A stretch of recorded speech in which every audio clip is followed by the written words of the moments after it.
கேள்வி, தமிழ்நாட்டில் இருக்கிற திராவிட முன்னேற்ற திராவிட எங்க இருக்குதோ அங்க போய் கட்சி நடத்து. தமிழ்நாட்டில் இருக்கிற திராவிட முன்னேற்ற கேள்வி கேட்குமா கேட்க மாட்டோமா? இதை கேட்கின்ற தெம்பும் துணிவும் தமிழனாக பிறந்த எங்களுக்கு இருக்கிறது.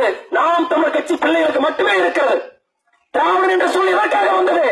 தமிழனை தன்னுடைய தலையிலே முழகாய் இறைத்து தெலுங்கனும் கன்னடனும் மலையாளியும் தமிழ் மண்ணை ஆள்வதற்கும் சுரண்டுவதற்கும் ஏற்படுத்தப்பட்ட அமைப்பு தான் திராவிடம் என்ற சொல்.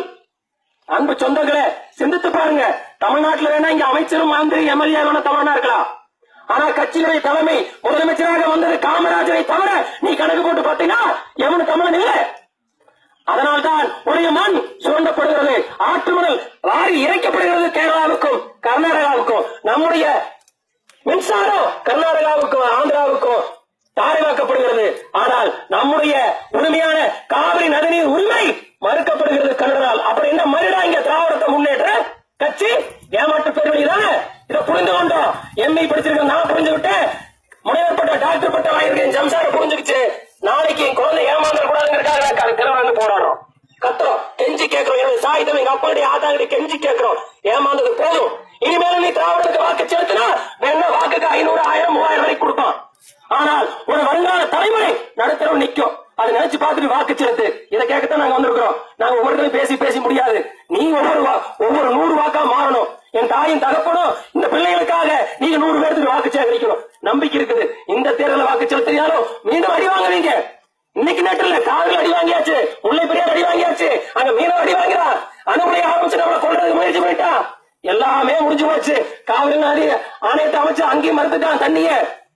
இனி நீ சிந்தித்தால் மட்டுமே தமிழ்நாட்டை தமிழன் ஆண்டால் மட்டுமே முடியும். எவனாவது எந்த தொலைக்காட்சியாவது நாம் தமிழர் கட்சியினுடைய தேர்தல் அறிக்கையை வெளியிட்டானா? எவனாவது வெளியிட்டானா? திமுக சொல்றது வெளியிடா, அண்ணா திமுக சொல்றது வெளியிடா, தேமுதிக சொல்றது வெளியிடா, மதிமுக சொல்றது வெளியிடா. ஆனா நாம் தமிழர் கட்சி நாங்க வெளியிட்டுமே தேர்தல் அளிக்க ஒன்னே ஒன்று சொல்ற 10 ஆண்டு பதவி திட்டம், பல கோடி பணி திட்டம், ஆடு மாடு வளர்த்தல் அரசு வேலை. எவனா சொன்னானா? என்னுடைய வேலை திட்டம் அறிவிச்சு வச்சிருக்கிறோம். இணையதளத்துல பாருங்க, அந்த புத்தகத்தை பாருங்க. 300 ரூபாய் புத்தகம் எங்களுக்கு அடிச்சு எல்லாரும் கொடுக்குற காசு கிடையாது. ஆனா எங்களுக்கு சிந்தனையில் இருக்குது. வருங்காலத்தில் தமிழகம் என தமிழ்நா தாய் திருநாடு எப்படி அமைய வேண்டும் என்ற சிந்தனை எங்களுக்கு இருக்குது. அந்த அடிப்படையில் உருவாக்கி வச்சிருக்கிறோம். இப்ப சொல்றோம், தேர்தலுக்கு தேர்தல் நாங்க வாக்குறுதி கொடுத்து தேர்தல் அறிக்கையை உருவாக்குற கட்சி அல்ல. எங்க செயற்பாட்டு வரைவு நாங்க உருவாக்கி வச்சாச்சு. என்னுடைய கனவு தமிழ் தேசத்தை எப்படி படைப்போம் என்பதை உருவாக்கி வச்சிருக்கிறோம். ஆட்சி அதிகாரத்தை கொடுங்க, நாங்க அதை நிறைவேற்றி காட்டுறோம். ஒருபோதும் இனி தேர்தலுக்கு தேர்தல் அறிக்கையில மற்ற கட்சி மாதிரிகளா மாறாது. இது இலவசம், அது இலவசம். நாங்க எதை இலவசமா கொடுக்கிறோம்? கல்வி, சமமான கல்வி அனைவருக்கும் இலவசம்.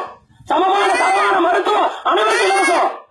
குடிக்க தண்ணீர் இனிமேல் விற்பனைக்கு வராது. உறுதியா சொல்றோம். இதெல்லாம் எங்களுடைய லட்சிய கனவு. இதற்காக நிக்கிறோம் நாம் தமிழ் கட்சி பிள்ளைகள் களத்துல. ஏதோ விடுதலை புலிகளுடைய இயக்கமாக நாம் தமிழ் கட்சி பிள்ளைகள் ஆயுதம் தூக்கி போராடுற அமைப்பு இல்ல. நாங்க அறிவாயுதம் தூக்கி நிக்கிறோம்.